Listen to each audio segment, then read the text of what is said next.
حضور سید کائنات فخر موجودات سید دو عالم فخر عرب و عجب حضور تاجدار ختم نبوت صلی اللہ تعالی علیہ وآلہ وسلم نے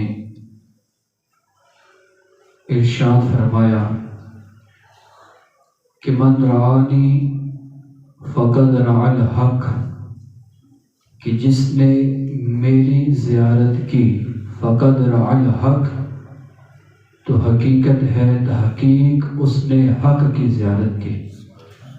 اب اس لفظ حق کی علماء کرام نے تشریح فرمائی ہے۔ حضرت سیدنا مفتی احمد یار خان نعیمی رحمۃ اللہ تعالی علیہ، آپ نے اس کی شرح فرماتے ہوئے ارشاد فرمایا، حق سے مراد ہے کہ جس نے اللہ کے رسول کی خواب میں زیارت کی تو اس نے حقیقت میں واقعی حقیقتاً اس نے اللہ کے رسول کی ہی زیارت کی، کیونکہ ابو داؤد شریف کی ایک حدیث مبارکہ ہے۔ ارشاد فرمایا کہ جس نے مجھے خواب میں دیکھا، جس نے خواب میں میری زیارت کی، ارشاد فرمایا کہ ان قریب وہ بیداری کے عالم میں جاگتی آنکھوں کے ساتھ بھی وہ میری زیارت کرے گا۔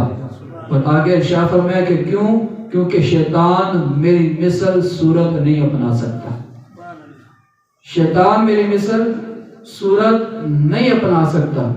ہمارا کوئی رشتہ دار ہے، ہمارا کوئی عزیز ہے، یہ ممکن ہے کہ شیطان اس کی شکل میں آ کر خواب میں کسی غلط جگہ پہ کسی غلط رستے پہ ڈالنے کی کوشش کرے، ہو سکتا ہے، ممکن ہے۔ لیکن ارشاد فرمایا کہ جس نے خواب میں میری زیارت کی وہ ان قریب بیداری میں بھی میری زیارت کرے گا۔ اور دوسری حقیقت یہ ہے کہ شیطان میری مثل میری صورت نہیں اپنا سکتا۔ اب پتہ چلا کہ آقا کریم علیہ السلام کی جو زیارت کر لیتا ہے قسمت تو سنور جاتی ہے۔ وہ کیا کہتے ہیں پنجابی میں، باغ تو جاگ جاتے ہیں، بیڑے تو پار ہو جاتے ہیں۔ لیکن ارشاد فرمایا کہ کوئی اس غلط فہمی میں بھی نہ رہے کہ جس نے مجھے دیکھا اور اس کے ذہن میں کوئی غلط فہمی پیدا ہو جائے کہ شاید میں نے حضور کو نہیں دیکھا، کسی اور کو دیکھا۔ تو اگر سرکار کو دیکھے گا تو پھر سرکار کو ہی دیکھے گا انشاءاللہ۔ حضرت سیدنا محمد بن سعید رحمۃ اللہ تعالی علیہ، آپ کی ایک عادت مبارکہ تھی۔ میں نے پچھلے جمعہ المبارک پہ اپنا آخری جملہ جو عرض کیا تھا وہ یہ تھا کہ جو چاہتا ہے کہ اس کو اللہ کے رسول کا دیدار ہو جائے، جس کا دل کرے کہ اس کو اللہ کے رسول کی خواب میں زیارت عطا ہو جائے تو وہ کثرت سے درود پاک پڑھا کرے۔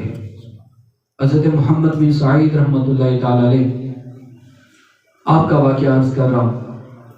آپ کی عادت پتہ کیا تھی کہ جب تک آپ درود پاک جو آپ نے ایک تعداد عدد مختص کیا ہوا تھا، مثال کے طور پر آپ نے 1000 دفعہ درود پاک پڑھنا ہے، تو جب تک آپ 1000 مرتبہ درود پاک نہیں پڑھ لیتے تھے اپنے بستر پر سونے کے لیے نہیں لیٹتے تھے، اپنے بستر پر نہیں جاتے تھے جب تک کہ وہ درود پاک پڑھ نہ لیا جائے جو روز پڑھا کرتے ہیں۔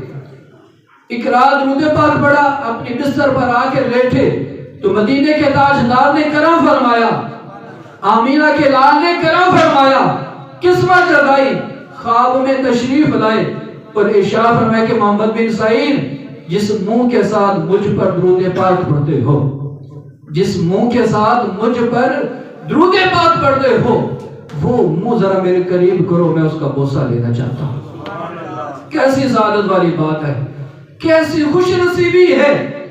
میں سمجھتا ہوں کہ ایک عاشق کی معراج ہے کہ اس کا نبی اسے ارشاد فرما رہا ہے کہ اپنا منہ میرے قریب کرو، جس منہ کے ساتھ مجھ پر درود پاک پڑھتے ہو میں اس کا بوسہ لینا چاہتا ہوں۔ اب حضرت محمد بن سعید آپ فرماتے ہیں خواب میں مجھے شرم آئی کہ میں اپنا یہ منہ سرکار کے آگے کروں۔ آپ فرماتے ہیں کہ میں نے جھجکتے ہوئے نا اپنا رخسار اپنی گال سرکار کے آگے کی تو سرکار دو عالم صلی اللہ علیہ وسلم نے اپنے ان کافری ہونٹوں کے ساتھ میرے رخسار پر بوسہ دیا، آنکھ کھل گئی۔ آپ فرماتے ہیں کہ آنکھ کھلی تو کمرے سے، میرے کمرے سے خوشبوؤں کے حلے آ رہے تھے، خوشبوئیں آ رہی تھی پورے کمرے سے۔ اور جب میں نے اپنی زوجہ کو، اپنی بیگم کو اٹھایا تو بیگم بھی کہتے کہ آج ہمارے کمرے میں بڑی خوشبو آ رہی ہے۔ تو بیگم کو بتائیے خوشبوئیں ایسے نہیں آ رہی، خوشبوؤں والے آقا آئے تھے۔ وہ خوشبوؤں والے آقا میرے خواب میں آئے تھے۔ اور سرکار اگر خواب میں بھی کرم فرما دیں تو حدیث مبارکہ آپ نے سماعت کی، من رآنی فقد رأى الحق، کہ جس نے خواب میں مجھے دیکھا اس نے حقیقتاً مجھے ہی دیکھا۔